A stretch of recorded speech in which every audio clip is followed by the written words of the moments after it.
In the summer of 2026, the soccer world watched a sequence of events that defied every historical precedent. Global favorites collapsed in the opening weeks, while completely unheralded squads engineered runs deep into the knockout stages, producing some of the most statistically improbable results in the history of the sport. We saw a miracle run from Cape Verde. A nation of just over 500,000 people survived their group by holding two former World Cup champions, Spain and Uruguay, to draws in their very first appearance on the global stage. We saw Lionel Messi, at 39 years old, dropping a hat-trick against Algeria to become the oldest player to ever score 3 goals in a single World Cup match. And we saw Norway cement their status as Brazil's ultimate kryptonite, defeating the South American giants to secure a place in the quarterfinals. There is only one minor detail to add to these historic moments. Absolutely none of them have happened. The 2026 World Cup hasn't even started. All of these results come directly from a single YouTube video uploaded by the creator HR Vizak. In it, he sits in front of a camera, physically and emotionally drained. He recounts the exhaustion of flying to Toronto for Senegal versus Iraq, then rushing to Philadelphia for Croatia versus Ghana. He is experiencing genuine burnout from a schedule of matches that do not exist. This goes beyond a simple prediction video. It shows how high-level sports speculation can construct a hyper-detailed parallel reality, one the brain eventually processes as a lived, exhausting experience. To make a simulated future feel real, it needs strict internal rules.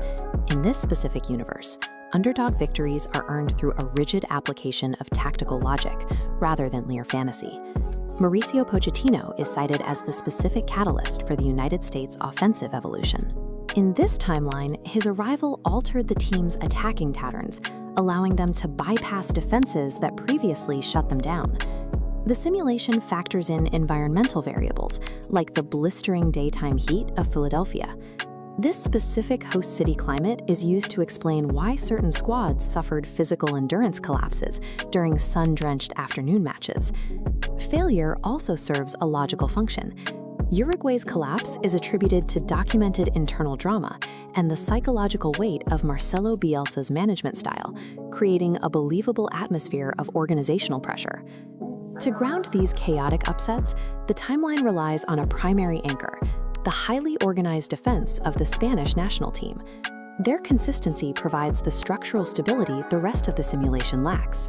By blending unpredictable variables like locker room tension with rigid logical anchors like elite defense, the creator builds a fabricated reality that feels authentic to the observer. This immersion triggers a psychological phenomenon called phantom hindsight. It's the experience of feeling genuine, visceral anger at your past self for failing to accurately predict a hypothetical future. The creator expresses intense frustration over his decision to abandon his initial South Africa prediction. He treats this choice as a blown financial investment, lamenting that he sold all his stocks right before the team performed in his simulated reality. He then redirects this anger at the Turkish national team. After inventing a scenario where they take 60 shots without scoring a single goal, he calls the real-world players an embarrassment for failing to meet his fictional expectations. We can diagram this cognitive loop quite simply. First, a prediction is made. By researching tactical variables, the fan creates a simulated experience. Eventually, the brain files that simulation away as a false memory. The emotional glitch occurs when the creator maps his regret over the Ivory Coast onto this loop. Because he held 2 competing simulations in his head, his brain processes the abandoned choice as a tangible failure.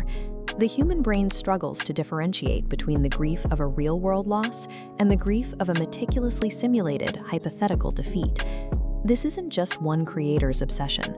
Modern sports fandom has effectively transformed into a massive global processing engine for speculative fiction.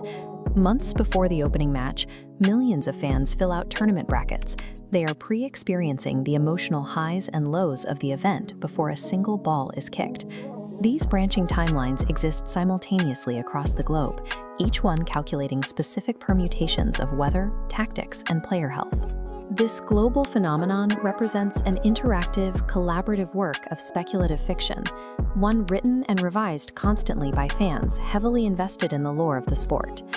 Eventually, the real tournament concludes, and the simulations collapse.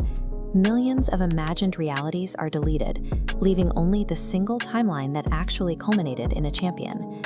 The final score determines the history books, but the magic of sports is often found in the speculative universes we build, in the empty space between today and tomorrow.